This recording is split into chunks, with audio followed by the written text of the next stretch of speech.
And hello, welcome to another episode of Burn the Golden Calf. I am so excited about today's topic. We are discussing the power couple.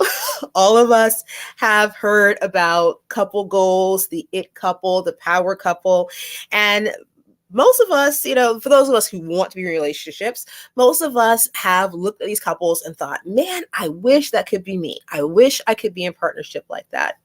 But statistically, partnerships like that are very hard to find. The statistics right now are pretty discouraging, particularly for women. And it's an interesting dichotomy because right now, there are things that are going very, very well for women in today's world. Women are more educated than ever before. Women are entering the workforce than ever before. And women now have economic freedom and emancipation and power in a way that they didn't before. And that has shifted dynamics incredibly when it comes to relationships. And that's what we're going to be discussing today. I am so excited to have an amazing guest host with us, Miss Kay Gus. She is the founder of Evolving Wife. She does so much ministry work when it comes to couples, and I'm going to bring her on right now to join us. Welcome, Kay. How are you? I'm doing well. Thank you for that lovely introduction. Thank you for your kind words. Absolutely, absolutely. Can you tell our listeners a little bit more about Evolving Wife and the coaching and the mentorship that you do? Yeah, so Evolving Wife originally started off as a blog where I was just sharing my journey as a newlywed wife. And my husband and I were very much, deep into, church at that time. And our vision was to mentor people coming up behind us. And even when we got married, the vision was always to show what's possible when two people are determined to grow together and to do the work it takes, that inner work that it takes. Because, we've seen so many failed relationships. My parents are divorced. My husband's parents were never together. Really, it was kind of like a very short-term relationship, and neither of them raised him. His grandmother raised him.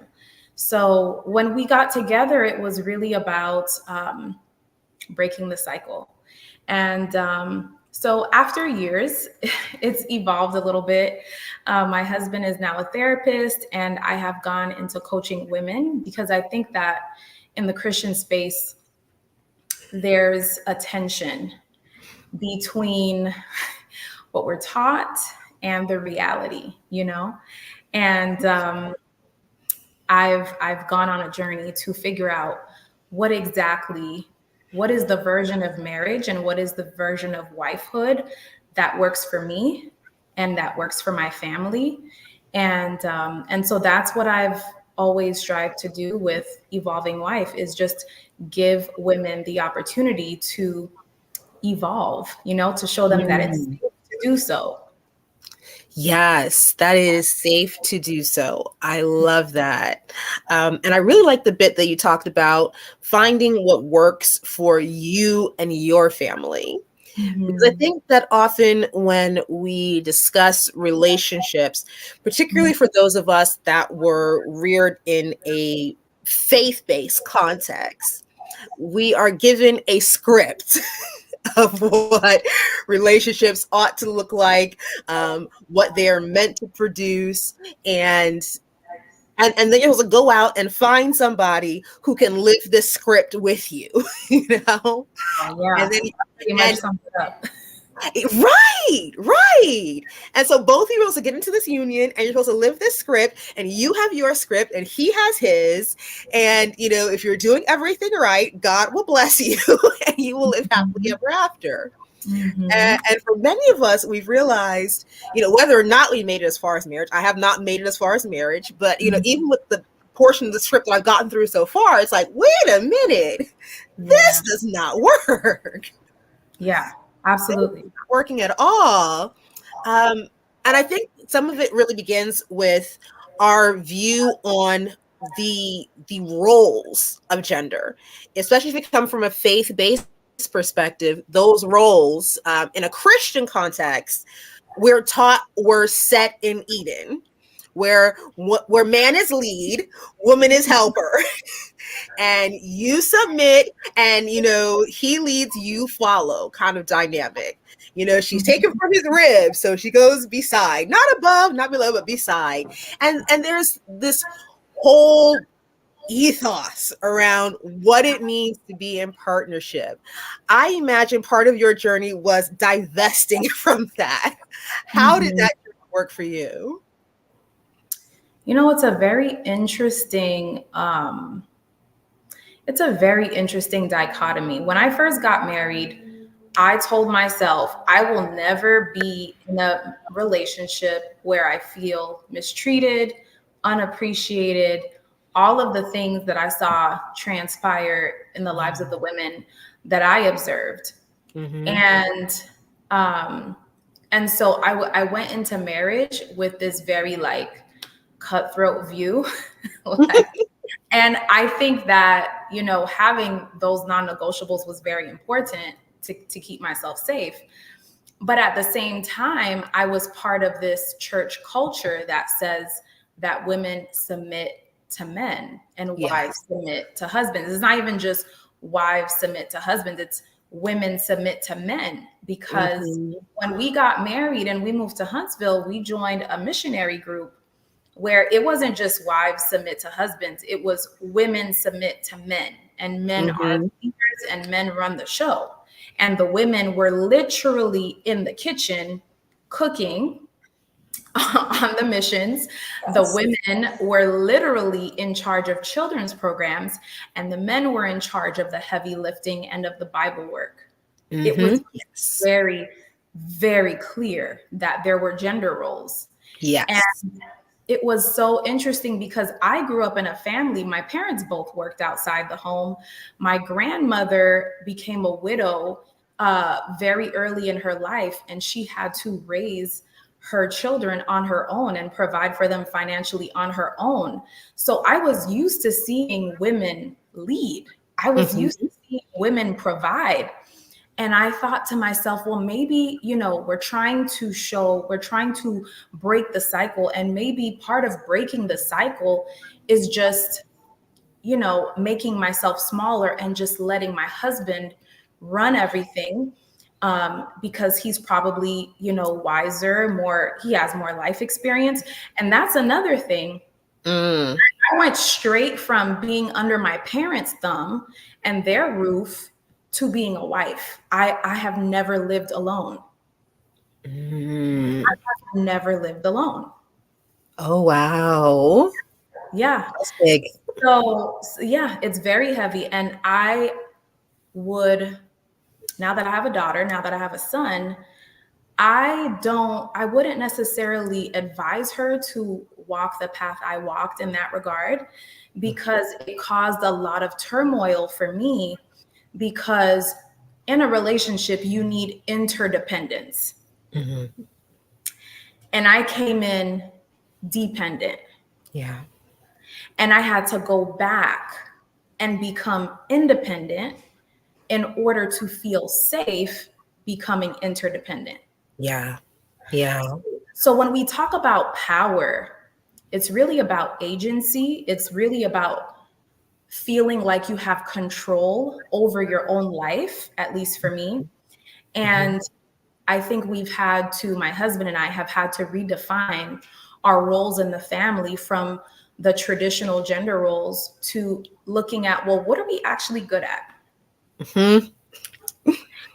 I'm not organized. My husband is organized. When I see women talking about my husband leaves, his stuff on the floor, I leave my stuff on the floor. And my husband is the one who's like, you left your stuff there several times now, so, and I have ADHD. He has, his own diagnosis, his own neurodiversity. And so I think it's just really interesting how we ended up having to say to each other, like, this isn't working for me and we need to find another way to move forward. Mm. And it was a very scary place because, you know, after we had our kids, a few years went by where we were very much focused on raising these little toddlers, like just making sure they're alive, they're fed, they're clothed. And once they got, you know, 3-4 years old, our religious beliefs started to change. And we started going to therapy. Probably the therapy started first, and then the religious beliefs started to evolve. And it just occurred to me that there was just so much rigidity. And it was just so unnecessary. And I remember one night, my husband, he was like so afraid. He was like, I have something to tell you. I have to talk to you. And I don't want to tell you this. And I know that this may be the end for us, but I have to tell you. And I'm like, oh my God, what is it? And he was like, I really don't want to go to church anymore. You know, I don't really believe that way anymore. And I was like, sir, if you were atheist, I would still stay married to you. You're a good Kylie out here scared for nothing. right. Like you're a great person. You're a great man. Like you have integrity. Like I can trust you at your word.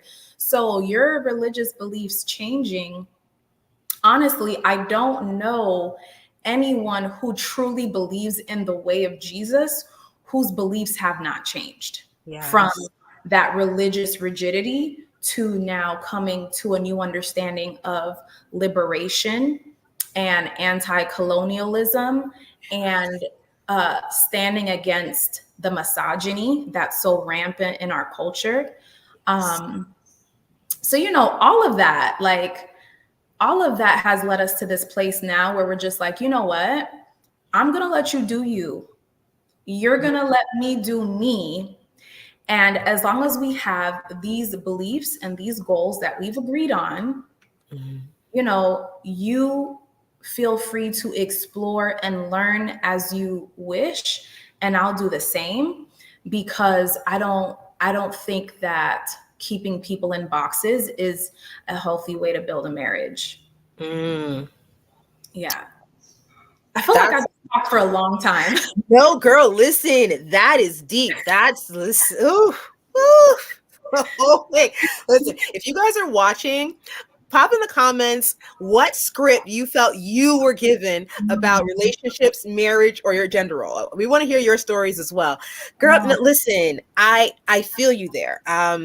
Many people may not know this, but for a while I was engaged and was a part of, we were doing premarital counseling.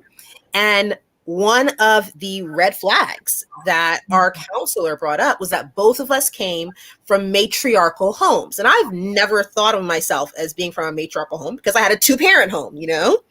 But when I thought about it, it's like, okay, well, yeah, I think we did see my mom more as the authority, more as the spiritual foundation, more as the, okay, I can kind of see it.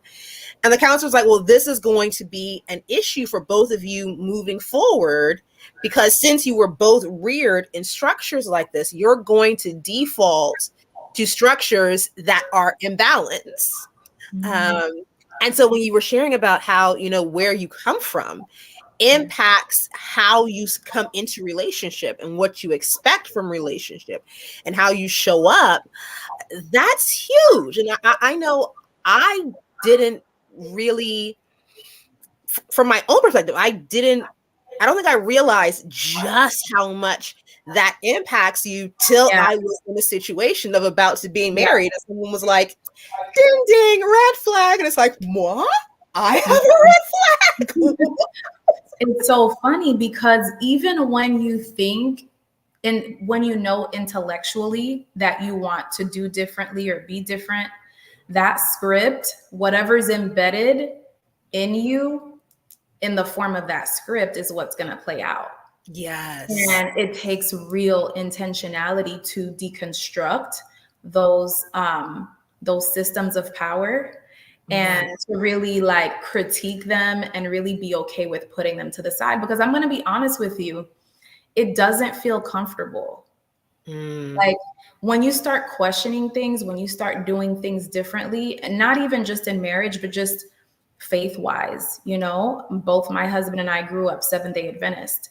And when our kids were born, going to church started to feel more and more like a hassle. We would work the whole week, get up to get our kids ready, and then I can't even enjoy the service because I got to go to the mother's room, you know, the mother's room. You know, and so it became just like, why am I still going? And then so we started like looking for other things to do.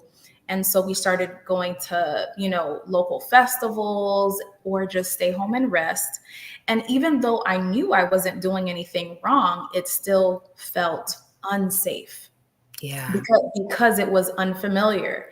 And I think that that's something that we have to examine is, you know, what makes you feel what feels familiar isn't necessarily what's going to be best for you.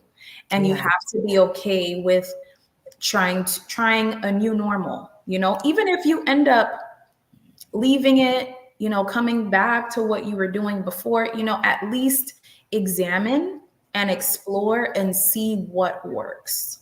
Yes. Yes. Because we've had a few chats, you know, leading up to this, and that's a word that popped up before, the familiar. That's like when you step outside of the familiar, whether the familiar was good or bad, there is a part of your brain that is so resistant because the brain loves the familiar and it doesn't care whether the familiar was good or bad. It's like, this is what I know. These are the grooves that habit has worn in my brain. I don't want to get out of this rut. It's like, I saw my mama do it. I saw my grandma do it. And so even though I may verbally say I want something different, psychologically, I'm going to choose the same thing. And I'm going to show up the same way. Exactly. And it's so difficult to break out of that pattern. And even when you're in the journey, it's difficult because, like you said, it's also scary. It's really scary because, well, what if I go too far? You know, or what if I get lost? Or what if I'm wrong? You know, and we're raised to be very afraid of being wrong. It's so crazy how afraid we are.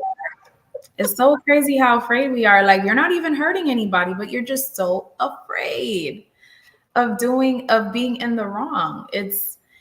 And that fear really held me captive for a long time. And it wasn't until 2020 when things really started to shift during the quarantine. And I had to really be honest with myself and be like, you know what? This isn't working for me. Like, this religious system it helped me for many years. It was part of my foundation, you know, my spiritual foundation. But now it's time for it to change. And ironically, Danielle, the way my faith started to shift, it was like the perfect storm. Because I started therapy. And in therapy, I learned about cognitive distortions, which cognitive distortions are pretty much errors in the way you think, like magnifying the negative and downplaying the positive. Yes. Or, you know, emotional reasoning. If I feel a certain way, then that's the reality, right? So I was like, and then the favorite, black and white thinking. Either or, yes. It has to be good or evil, sin or not sin, right? And so when I started learning about this, I was like, wait a second. Are all the doctrines I'm living by right now cognitive distortions? Like, is my whole religious culture based on cognitive distortions? And that really shook me because I was like, so my brain has been on the wrong setting this whole time. You know what I'm saying? Like, Girl. I haven't been thinking and processing this information properly. Mm-hmm. And so while that started to happen, I started reading this book called Come As You Are. And it's basically, it's by this lady. She's a therapist, but I think she focuses on sex positivity and helping women who have problems with libido and with their sexual response, to basically help them understand their bodies and their brains better and the connection between them. So I started reading all of this stuff, and I was like, I don't know much of this. And I have a family. I am married. I've been having sex for over a decade, and there's so much of this stuff that I didn't know. All I heard in church was stay a virgin until you're married, and that's how God is going to bless your sex life and God is going to bless your marriage. And there was just so much left out. Because once you're married, you'll figure it out. Yeah. And I was like, wow, that one. I mean, I just felt so shortchanged. I was angry because I was like, I've had blinders on this whole time, because my library only has certain books. Like, up until that point, I was only reading literature by other Seventh-day Adventists. Yes. Because that's the only thing safe to read. Like, if you're out here there, folks, like, that's not safe. That's not safe. That's the only thing that we're allowed to read. And, you know, if you start reading other secular books, you may get led astray. So reading that book changed everything for me. Slowly but surely, I started to question more and more. And I remember I started posting on Facebook, like, why are we always talking to women about what they shouldn't do when it comes to their bodies and what they shouldn't do when it comes to sex? The men get told nothing. They get told nothing. So the onus is on us in every way. And it's also, and everything is also our fault. So it's like, the cognitive dissonance just increased to the point where I had to say to myself, you know what? I can't continue in this identity and still continue to question and feel at home with myself. Yeah. So I need to shed this identity and set myself free from it so that I can continue to learn and grow. And so during this whole time, of course, it's changed the way I've shown up in my marriage. And I'm not gonna lie, it caused a lot of tension, you know, because I've always been, I mean, my husband would probably say different, you know, otherwise. Because he would always say, you always resist me. You always resist when I try to do something. But you know, a lot of times I would lean on his wisdom, and then all of a sudden I was just like, listen, misogyny this, and societal, you know, systemic inequity that, you know. And I started reading, you know, literature from womanists, and I was like, yeah, I'm not gonna keep living with my eyes closed. You know, I have to be woke, like, pretty much. I have to have agency over my life, not just with my faith walk, but with who I am as a person, in, you know, as a wife, as a mother. I have to be able to own who I am in those roles and outside of them. Yes. You know, because I was like, if we want to do things differently and we want to have a healthy family, then all of my energy has to go towards that. Yes. And I left no space for me. So evolving wife was really my way of expressing myself, my way of learning more about myself, and also just like an avenue where I could continue to grow and evolve. I love it. Listen, I I remember listening to my mother, and my mother got married in her very early 20s. So by her mid 20s, she already had 3 kids, Ooh, toddlers, little, yeah. because she had me. And then 18 months later, she had my sisters who were twins. Wow. So a lot. And I Wow. remember when we were coming up, my mom always said that she did not want us to beat her days. That's how she put it. That she did not want us getting married as young and starting a family as young as she did. That she wanted us to go on and have some other experiences before we, in a sense, tied ourselves down with marriage. Because one thing my mother told us, and it was something that her mother told her, she said, when you get married, you are trading the attention of many for the inattentiveness of one.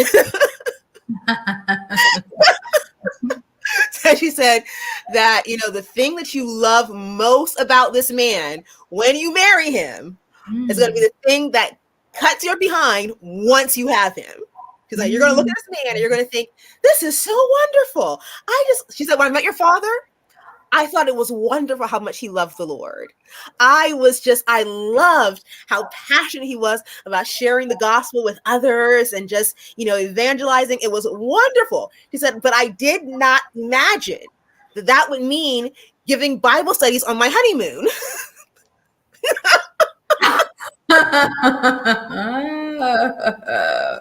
It's like the thing you think you love most about this man. He's like, that's going to cut your behind Yeah. once you have him. Yeah. As You know, you're choosing, you have to be very, very careful in your choosing. And I hear that, and I think something's happened with her connection. We're just going to keep going. She's going to come back. I have every faith. But what I was hearing and what Kay was sharing is this refrain that you often hear with mothers who are looking at their life and looking at their experience, and as good as it might be, because I think that for many of us, our mothers are building on a foundation that was given to them, and they've done their best to improve on it. I look at my mother, and my mother improved by miles, absolute miles. Um, Miles better from where she initially began. Hey, girl. hey, sorry We'll about that. make it back.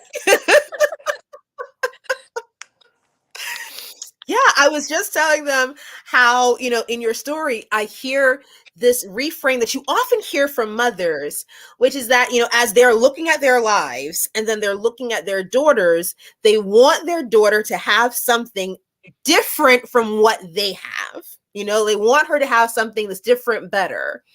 And that's even though they have something better than their own mother had. Like when I look at Yeah. my mother, miles better, Yeah. miles better Yeah. than what my gran had. Yeah. My gran was never married. My mother married, had all her children with the same man. They're all in the same house. I know where he is every day. Like there was definitely Yeah. improvements made. And yet when she looked at us, she's like, you can do even better than I did. Yeah. You know what? I think when you get married young, Mm, when mm, you're young, you're very idealistic. And mhm, that idealism, when you bring it into a romantic relationship and you bring it into a marriage, mhm, it it's so like sweet and innocent, but over time when life starts to hit, you really have to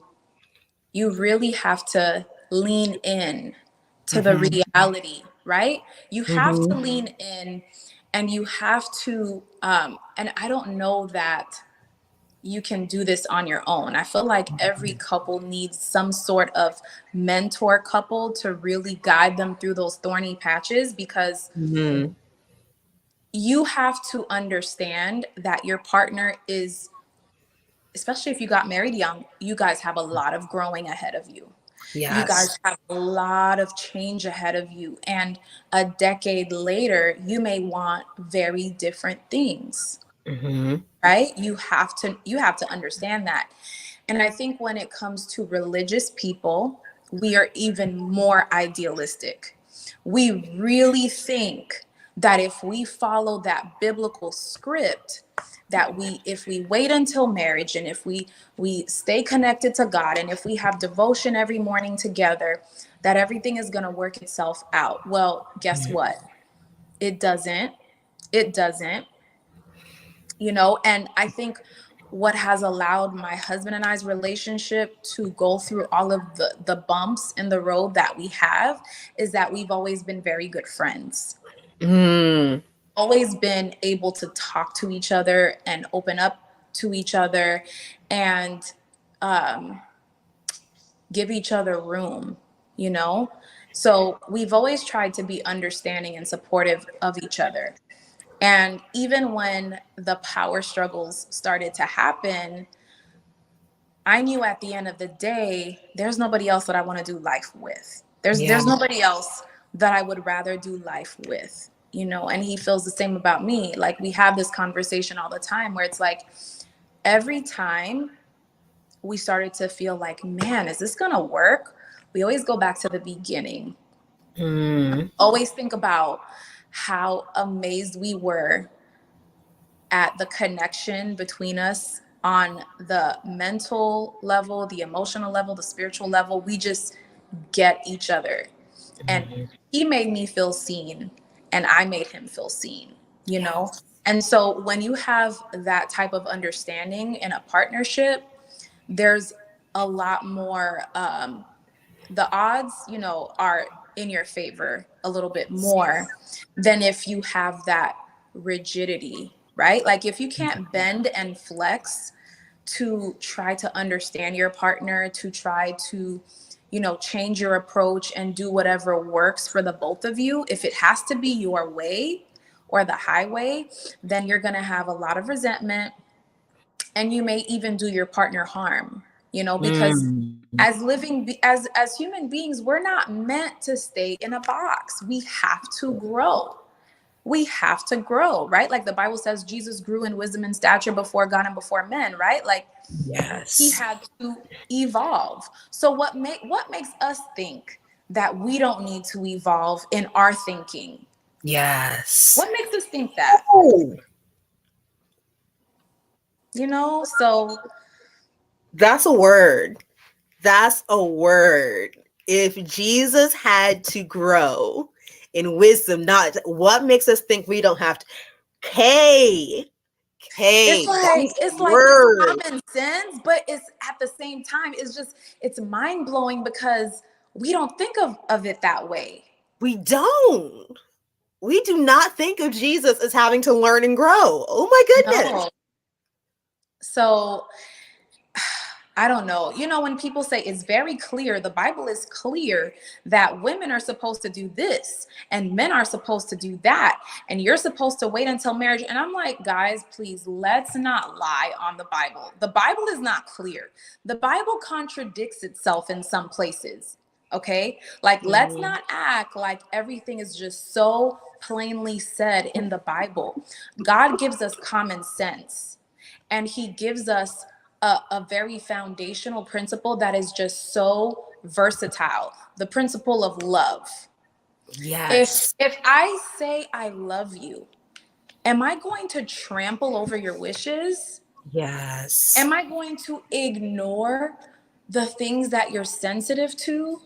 And this is something that my husband and I have had to really lean in with, because when I realized that I might have ADHD and I started to learn about it, Danielle, everything made sense, and there was so much to grieve. There was so much to grieve.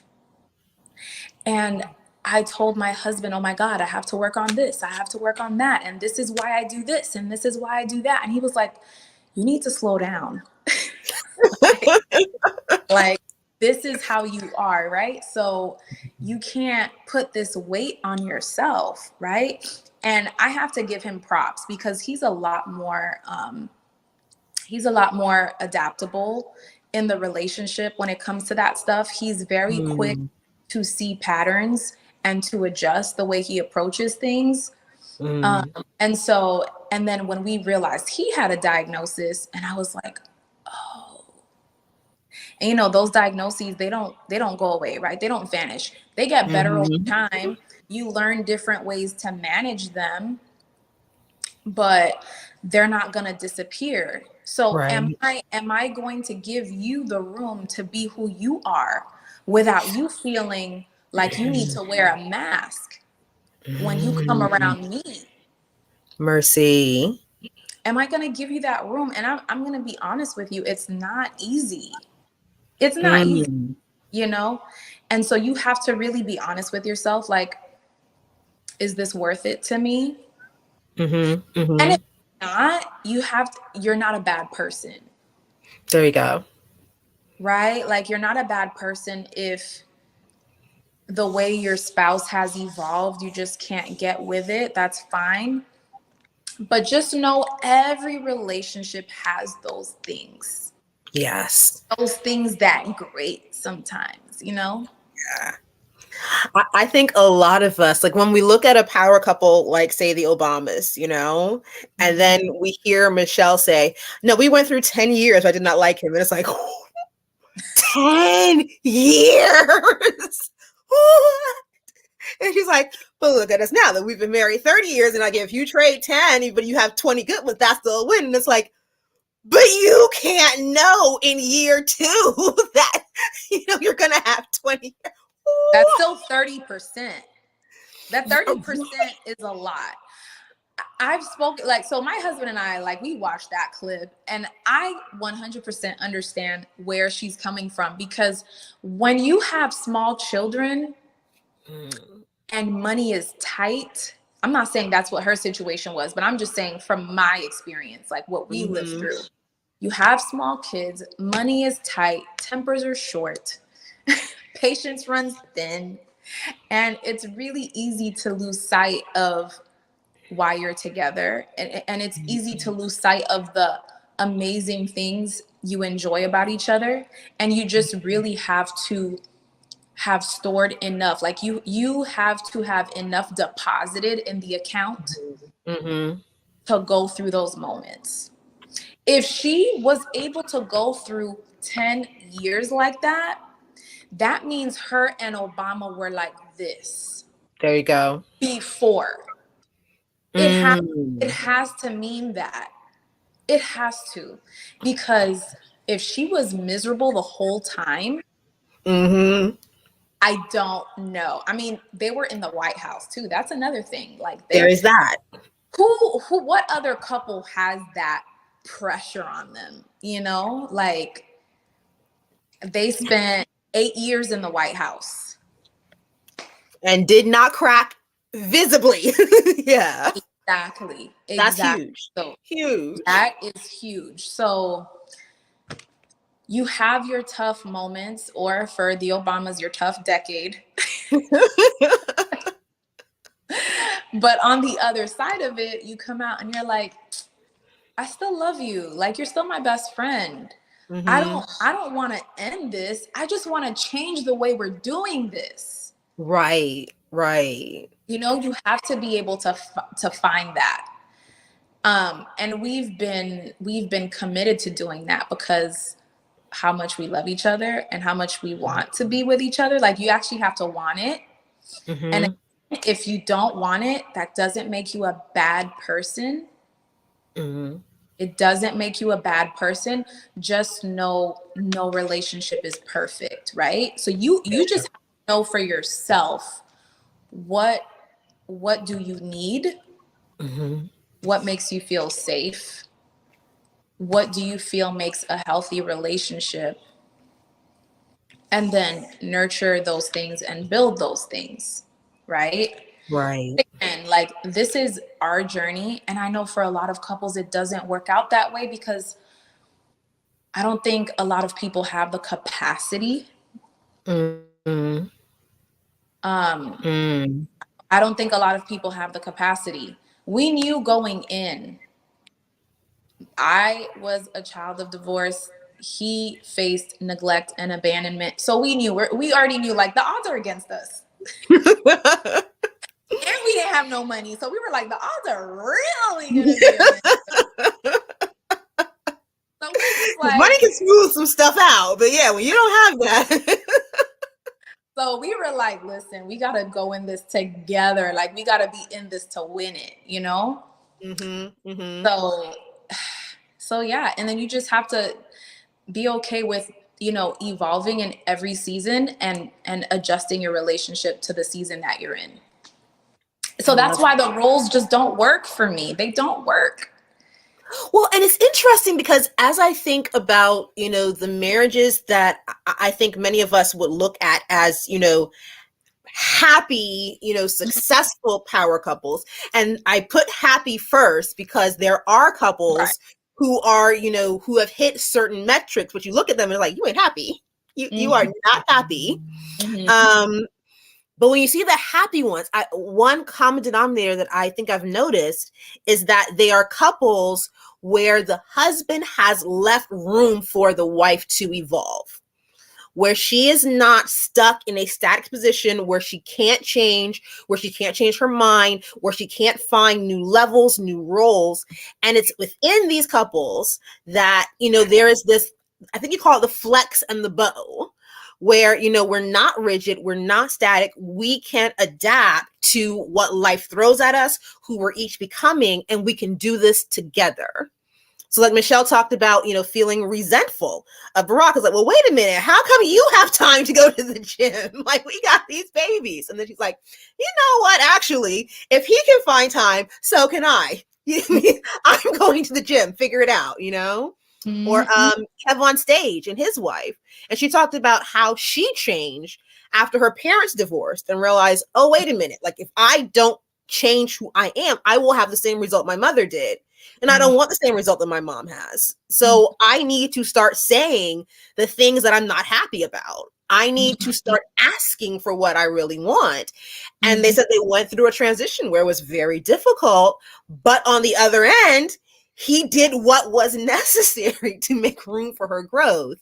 And that seems to be an ingredient, a primary ingredient in happy, successful, you know, power marriages, that these spouses, particularly husbands though, because I think that because in most contexts, it's understood that the wife is meant to flex and bow and accommodate and Exactly. yeah. Exactly. That when the man does, it takes you to a different level. Okay, so you've put into words something that I've been feeling, but not quite sure how to express. There's a sort of, I don't want to call, I called it a double standard in my mind, but the way you said it is better. Because I was talking to my husband earlier, because I put a question on Facebook about, gosh, what did I ask? I asked something about like, if your husband comes to you with a business idea and it would greatly benefit the family. I remember that. Yeah. And you say yes and things go terribly wrong and you guys take a financial hit, how would you react? So would you be, and the choices were, would you be mad and leave him to fix it? Or would you be like, well, we made this decision together and support him through it? And there were a few people in my comments that were like, you know, Black women are the only ones who are expected to take on projects. And somebody else said, you know, I supported my spouse. I always supported his dreams, and I did not get that in return. And I could feel the pain as I read those words, because initially her response was just, I'm not helping a man build. You better have your stuff correct before, you know, you get with me, or something like that. Right. Like, I'm never helping a man build again. And I was like, well, would you want him to help you build your? Because I was like, well, we can't have a double standard. But then when she came back and answered and said, I did support my spouse and I got nothing in return. Yeah.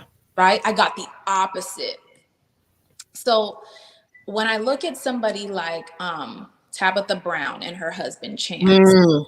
okay, when I look at their story, I see a man who is so secure in himself. Yes. He loves his woman, Yes. understands. He sees that, hey, she has the talent, and I'm gonna let her take this thing as far as she needs to. But when I was listening to her book, she says how sorry, I got a notification. She explained how she felt guilty about going to take acting classes on Monday nights from 7 to 10 p.m. She was like, what about my babies? Who's gonna cook? How's it gonna go? And Chance was okay with her going, but somehow she got it in her head that it was not okay for her to go. Where does that come from for us? Because it's the same thing with me. My husband never told me anything. He never tried to clip my wings, but I just, for so long, felt like I needed to take up the least amount of space in the relationship as possible. Yeah. Where is it coming from, Danielle? You know, so this is the programming that we have to.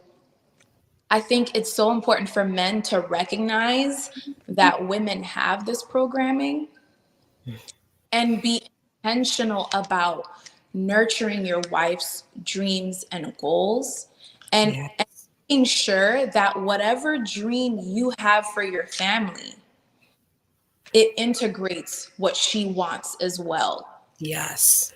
Ideally, if it takes you as the man 10 years to see the fruits of the labor of what your vision was for the family, I'm hoping that your wife wasn't on the sidelines for those 10 years. I'm Yes. hoping that her dreams were nurtured in some way, right? Yes. Because we belong to a marginalized segment of society. So we don't have infinite wealth. We don't have parents who can bail us out, right? We don't have, all of that support. Mm-hmm. So find a way where both of your gifts can be nurtured, right? So she talked about she talked about how they ended up having to move back to North Carolina from LA. Mm-hmm. And they talked about how she just took any classes she could.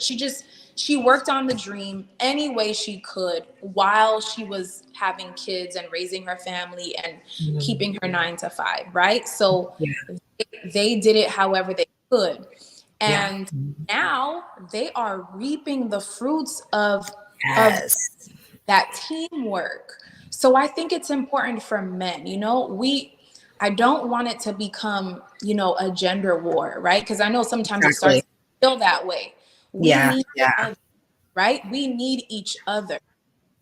And I feel like women are tired of being the only one helping to uplift, and we want to be uplifted too.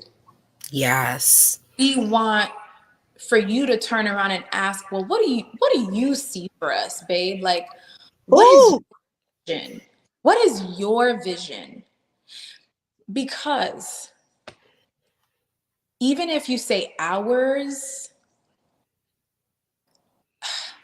sometimes with that programming, I'm gonna just hold back what I really want. I'm not gonna say what it is that I really want because Mm-hmm. I'm afraid to Mm-hmm. take up space. Yes. So you got, Yes. if money wasn't an issue and if you had complete control, what do you see for your life? What do you see for your future?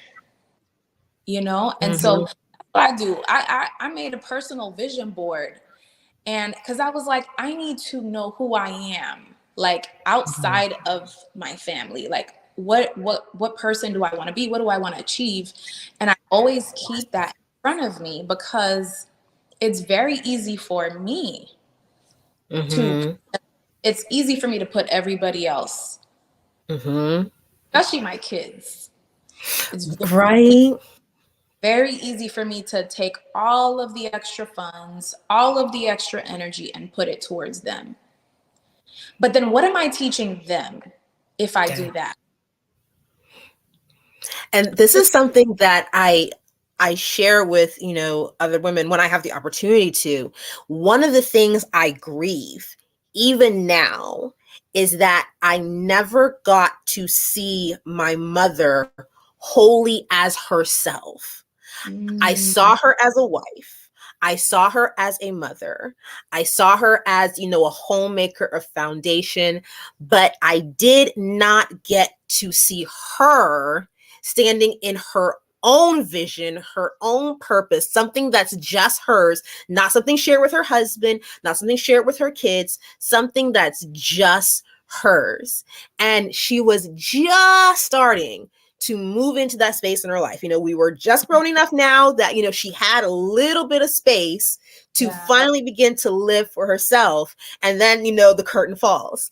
And I really, really wish that I had the opportunity to see my mother be completely herself, not mommy, not wife, not baby, but Undine Simmons.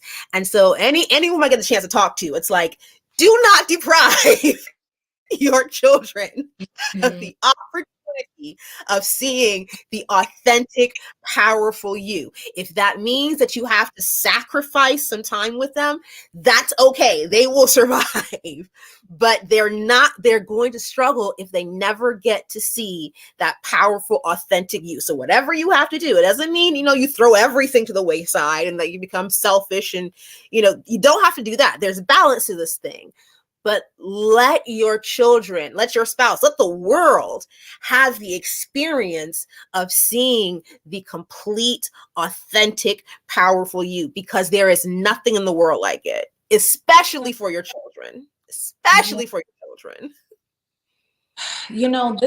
This is something that, we're still learning and starting to put into practice. But like you said, nurturing your individuality.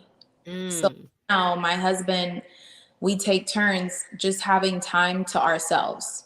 I go out for a few hours on my own and he does the same. And the kids are like, where's mama? Where's Dadu? And I'm like, oh, he's out, just having fun with his friends. Or he'll say, or last week, I took myself out to lunch and I made sure that I would not be home in time for them to see me when they came back from school. Because I was like, they need to know that I have a life outside of them. Yes. Because my son told me, he was like, you don't get out much. And I was like, okay, things need to change around here. They're smart, okay? Like, you can't fake with kids. They see right through it. I mean, I remember the one time that my mom went away by herself. She went to a women's conference by herself and left the three of us with dad. And we were not at all confident that we would survive.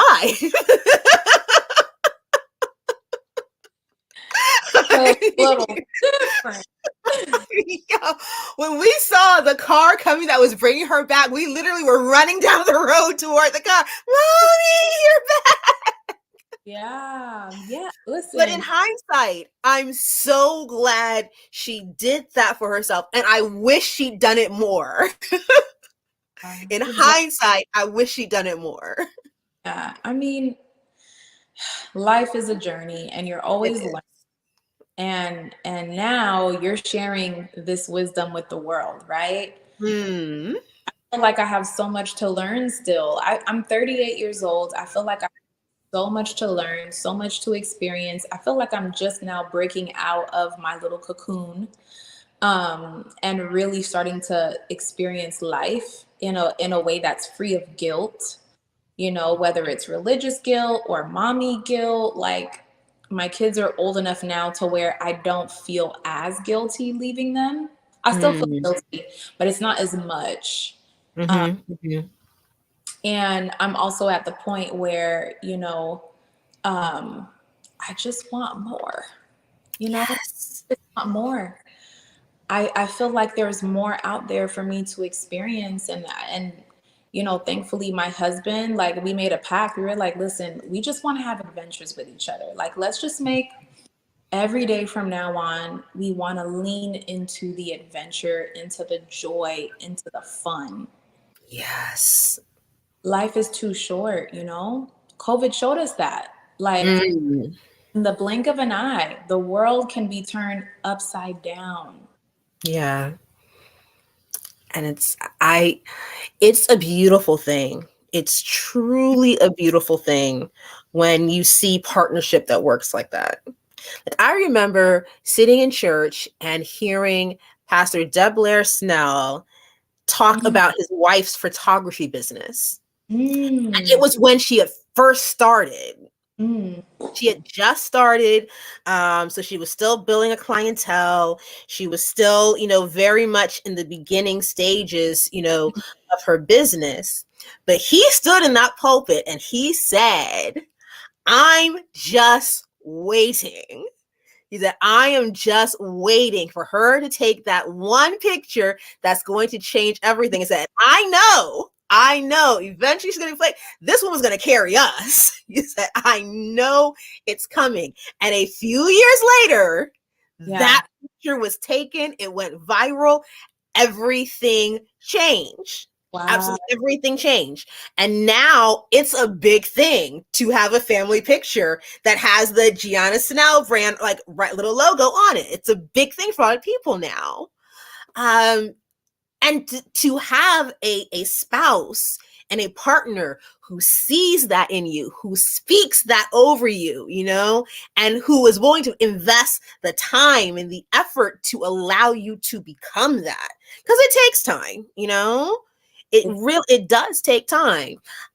It's absolutely amazing. And there are so many men who have the story of having that wife. But there are not as many women who have the story of having that husband. And, as we're talking about, creating that balance and finding that partnership, what's the secret sauce?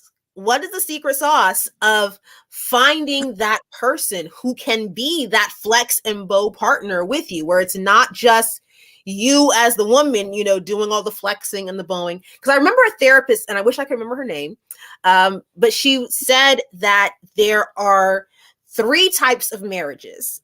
She said there is the marriage where the wife loves the husband more than he loves her. There Mm, is the marriage where the wife and the husband love each other equally. And mhm, there is the marriage where the husband loves the wife more than the wife loves him. And she says, of those 3 unions, she says there's only 2 of them actually work, and only one of them really does well. She said the union where the 2 love each other equally, she's like, that one can work. The union where the wife loves the husband more than he loves her, she said it never worked. She said, but the best union, the ones that are the strongest and go the furthest, he said, are the unions where the husband loves the wife more than the wife loves him. And he said, it's because a man will not do the work unless he loves the woman. If mm. he doesn't love her, he is not going to put in the effort it takes to get the union to where it needs to be. She said, unfortunately for women, women will do the work whether or not she loves him. Wow. Women will show up and do the work whether or not she loves him, because that's just what I signed up for. I'm women. Of course I do the work. So he said, if you want to have a really successful union, he said, you need to find a union at least where the 2 of you love each other equally. He said, but ideally where he loves you more. Wow. Right? You said a therapist said this? Yes, I gotta go back to see if I can find it, because it was like, oh, but it But makes sense because as women, we are cultured to do the work. I remember sitting down with my mom in my, I think I was in my mid-teens by then. And I'm like, Mom, listen, I know what the Bible says about divorce, but I have to tell you, you can do better. Like, mm, Mom, I know you are not happy, and you didn't tell me that. You don't have to say anything, but I got eyes. Like, Wow. You deserve someone who sees you and appreciates you and, is here. Mom. And I remember mom just, she didn't even deny it. She just said, Danielle, it doesn't work like that. And that was all she said. It doesn't work like that. How old were I think I was probably 16 or 17 at the time. And, by that time, because I want to say my parents got married about a year before I was born.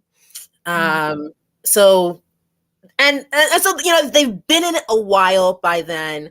By then, my dad was having some health challenges that profoundly changed his personality. Because when I was a small kid, loved my dad. My dad was amazing. Got into my, mid to late teens, and it was like he had been hoovered out of our house, and like a bad twin took his place. It was like, who is this guy? What in the world? And so even now, as an adult, there is a part of my mind that is conflicted where my father is concerned, because it's like, I don't know how much of this was you and how much of this was, you just not being well. But I remember, it changed a lot in our family, a lot. The dynamic completely changed. And so my dad had to depend on my mom a lot more. And I think he really struggled with that, that he had lost some of his independence, some of his autonomy. And, but I mean, it was what it was, And I remember going to him once and I'm like, Dad, mom does a lot. Like, she is really doing a lot. And like, you never say thank you. Like, at a minimum, Dad, you could just say thank you. And he was like, why? She has to. Like, no, she doesn't. No, she doesn't. Like, I know you think that because, you're the primary breadwinner and she doesn't have an income of her own or whatever, but like, you always have a choice. And I promise you, if my mom tried her luck in these streets, like, she would get offers. Like, please don't think she has to be here and she has to do this. Mom is making a choice. And like, at a minimum, like, my God, Dad, thank you. Just that's too much. You're saying that's too much, Dad? Just a thank you. Wow. Okay. Yeah. So that comment that the therapist said about, the man has to love her more than she loves him. I think that, man, there's so much that could be said. I feel like that would be a whole other stream. Listen, we might need a part 2. But when it comes to my husband and I's relationship, I think the commitment to doing whatever it takes to be a better person, not just in the marriage, but in life, like a general commitment to growth, right? Because I remember my husband was like, I'm so sorry I put you through this all these years now that I know about my diagnosis. And I was like, honestly, I never felt like I was suffering, and we would probably be having a different conversation right now if I did feel that way, because that's like one of my promises to myself. But you really have to be okay with like deconstructing your ideas and your beliefs. You really have to be okay, because a lot of men are socialized to be completely just focused on financial provision. They're equipped to be emotionally nurturing to their spouses. So if all you bring to the table is financial provision, it's going to feel very threatening when you realize you're not really needed for that purpose. That something else that your spouse wants from you is kind of like that, being in that place of feeling untethered, like, wait, so who am I? So what is my life supposed to look like? So what is it going to look like moving forward? Am I still going to be able to be myself? Yeah. Because only self they know is the financial provider self, right? Yeah. And it doesn't make it better that like a lot of people still like overemphasize that. Like they True. still get the main thing that the man is bringing to the table. You True. know, he posts on social media daily that harp on that. So Mm-hmm. that doesn't help. So as men, I think our generation, the tide is turning, and financial Mm-hmm. provision is not the only thing that is needed anymore. Now Yes. that women are able to provide for themselves, now we are realizing that there are other needs. There are other needs, there are other things that comprise this relationship. And I think that's why the traditional way of doing things probably never really worked. They didn't have a choice before. They had to say, Right. where else were they gonna go? They couldn't open a bank account. They couldn't vote. So it's for people to say, "Oh, marriages lasted longer back then." It's because there was no choice. It wasn't. Yeah, my grandma was with my daddy, and it's like, and could she leave? Did she have some valuable options? Yeah. If it's not a choice, it's not love, right? Mm-hmm. Have any other choice but to stay with you. Is that really love, or is that obligation? Is that just Right. doing my duty and putting in my hours? It's Mm-hmm. like another job. It's a job. Yo. And I think this is one of probably like the most interesting parts about the modern relationship landscape is that, like you said, women are now in a position to choose relationship like never before, at least in this country, to be able to choose their partners because they like the partner. Not Mhm. because I need you to financially provide for me, because women are financially providing for themselves. And so now they have to like you. They have to want to be with you and want to stay with you. And now that divorce doesn't have the same stigma that it once had, even if you thought you had locked her down by marrying her, even if you thought you had locked her down by putting a baby in her, she's like, actually, no, I will take this child and raise it on my own and fare thee well. If and you're not going to do right. and that's the thing. It's like women are having to do this. Mm-hmm. In a lot of cases, they're doing it well. Mm-hmm. And it doesn't mean that women don't want men anymore. And that's the Sure. narrative. That's It's the true. It's like, well, because you don't need me, that means you don't want me and you don't care about having a man in your life. But why does it have to be this black and white, all or nothing? There Why you do go. you have to be under you or not have you at all? Like, why does it have to be that way? There you go. There you So go. control comes in, right? That post that Darius Jackson made, Keke Palmer's baby daddy, Speak he on it. where he was like, oh, the part that stuck out to me, that scared me, he was like, I will from now on, this is why I always tell other guys to wait until marriage. Why did you want to wait until marriage? So Mm-hmm. better for her to get away from you? Because she has money, she has clout, she is not powerless, right? I honestly did not even recognize his name until you said Kiki Palmer. Like, oh yeah, that's that guy. Okay. Not Derek Jackson, Darius Jackson. No. But like, I didn't know his name. Like, I didn't. He's Oh, Kiki Palmer's baby daddy. Like, it was like, who? Oh, okay. Oh, him. Yeah. Okay. yeah.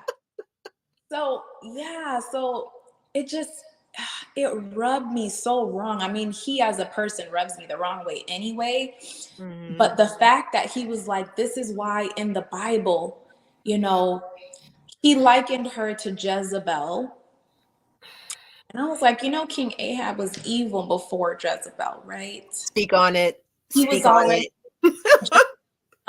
and then he was like, from now on, or I encourage young men to wait until marriage. And the fact that he was using scripture, I mean, I've seen this before. I've seen men use religion and scripture to be abusive, Yes. to do harm. And I think now, like, I think men have two things that they need to do, whether you're married or not. Whether you're married or not, you have to examine the ways your beliefs as a man, your beliefs about what it means to be a man, Yes. how that impacts the women in your life. Yes. Oh, yes. To be a man, you already have power in this society. As much as you might think that you don't, as much as you might think that you don't. Numbers don't lie. The men are in power. Women may be a larger part of the workforce now, but men are still in power. Yes. And you have to examine all of the ways that harm has been done to women. And you have to be committed to dismantling those ways of being. Because, you know, if we really want to experience true love and true intimacy, we have to be able to make each other feel safe, and we have to be able to uplift each other mutually. You know, people are tired of being unequally yoked in relationships. People are tired of that. Women are tired of that. And even women, you know, me as a woman, I have to always examine myself. Like every time I put out a post, I always have at least one response that makes me think differently, that makes me think like, I wrote this post within a context based on my lived experiences. Somebody else with different lived experiences this may not work for them. Right. This may not resonate for them, right? So we have to understand that just because it worked for you and just because it worked for you before doesn't mean it works for you now, or it doesn't mean that it's the most healthy way to do things now, right?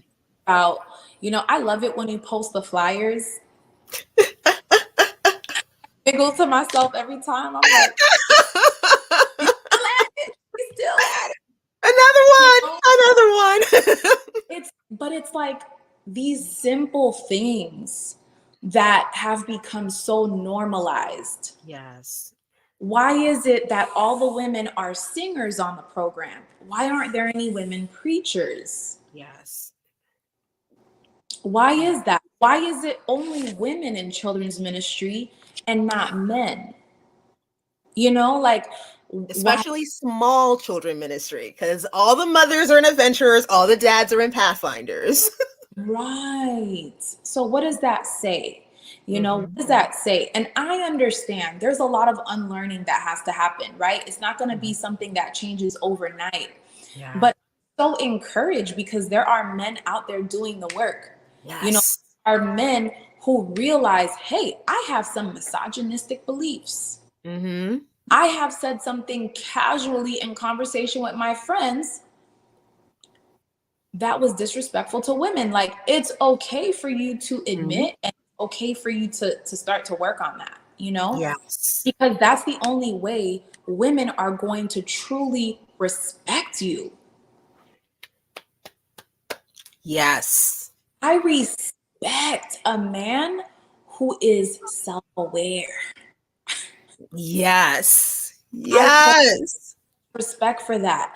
I have so much respect for a man who is doing personal growth work. Yes. Oh my goodness, yes. Yes. There's so much respect. I mean, she may not go out on a date with you, but she will respect you. That right there. That right there. It's like, you may not be the man for me, You may not be, but I will give you your props that you're a good man. Exactly. So that's why I'm saying, like, it's not men versus women. Yeah. It's us versus the inequality. Yes. What are we Yes. do to change it? You know, if you feel threatened by equality, the problem is you. The problem is not equality. The problem is not me making the same amount of money on as you. That's not what the problem is. The problem is within you. And it doesn't mean you're a bad person necessarily, Mm-hmm. but it does mean that you may be causing harm. Yes. Right? I love that quote that Jacob said last week, is that you don't have to be a bad person to cause harm. You just have to be. Who, Jacob? Yeah. I was Last like, week. I read it somewhere, but I don't remember where. Yeah, it was last week, that you don't have to be a bad person to cause harm. You just have to be unintentional in your use of your power. Girl, girl, girl. And especially as a man, Mm-hmm. any place of privilege, right? Any place Mm-hmm. of, if you do not understand the power that comes with your privilege, you're going to some way, somehow harm someone else with it. There you go. There you It's go. it's like having huge shoes on your feet and you're just walking and you're just stepping on everybody's feet. It's like, it's not your fault, but your shoes are too big and you need to take them off and wear some different shoes. There you go. And pay Yeah. attention to where you step. Yeah. It's Right. like, it's like the idea that, men are protectors. I mean, I don't know how many times I've heard that. And then I saw a quote recently that said, protecting us from what? Because if there were no men, what would you protect us from? Right? That part. That part. There was a question that was asked of women, if there were 24 hours where on the entire planet there were no men, what would you do? And one of the answers was, I would go jogging at night. Wow. Right? Sad. Right? It's like that. This is the reality of the world that we're living in. And it doesn't have to be. Mhm. I It will take a long, long time to change, because this stuff is deeply enmeshed in all of our psyches, and even as we are doing our best to unpack it and give the next generation something better, the reality is at some point they're going to look at us and be like, I wish you had. And we're going to be like, I tried. I tried. you Mhm. know but that if each of us can become just a little bit more aware. And I really like what you said about, getting your diagnosis and the grief it unpacked, the grief it unleashed. And I think that there's this idea that awareness will lead to joy, and it does eventually. Mm. But in the immediate first awareness, there is so much grief about how wrong you've been and Yeah. how much you have to change, and Yeah. how much harm you may have done. And it's awareness in the very beginning is incredibly painful, but it is that necessary work. And I think that there is such power in being able to do that work in partnership, not just because you have someone who is essentially a mirror that shows you yourself so much more clearly than if you were by yourself, but also someone to support you in those moments where you're like, I don't think I can keep doing this. This is too much. You know, Someone is like, oh, yes, you can. it's funny because every now and again, my husband and I are like quoting this verse to each other from the Bible that says, much knowledge increases sorrow or something like that. Proverb. Mm. And I was like, it's so true. The the more you know, the more uncomfortable it gets. It's like, I told my husband, babe, life was so much simpler when we were in our bubble, like our hyper religious bubble. There was an answer for everything. And you really didn't have to do much. You didn't really have to do much. You just had to show up and pray a lot and read your Bible and just expect God's blessings. You know, it was a very comfortable bubble when we believed in that script. But now it's like you can't unsee what you see. You can't go back. Yo, because I have a friend who is also dating right now, but who is choosing to date in the hyper religious space. Ooh. And one of the things that has been coming up is like, well, the problem with being in a hyper religious space is that you are asking these men questions and their answer is, well, I'm going to pray about that, or I'm going to let the Lord lead. And it's like, that's not an answer.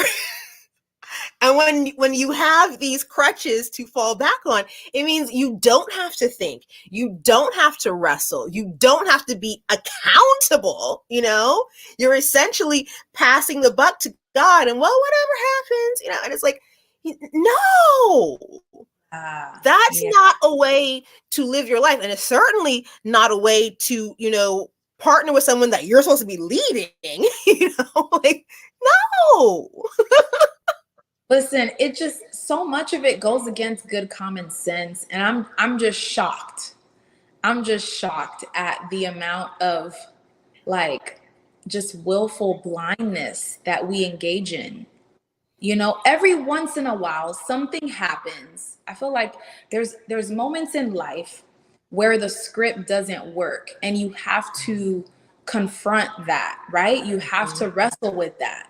But it's like, every opportunity, you're just shutting your eyes. You're just like, no, I'm going to stay right here. I'm going to stay right here because it's a badge of honor to just never change.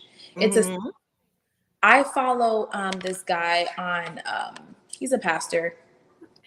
He's a pastor who's deconstructing. His name is Christian Smith. And he was like, when people think that a strong faith is a rigid faith, and why they refuse to change. But he was like, if your faith is rigid, that means it's stiff and it's going to break easily.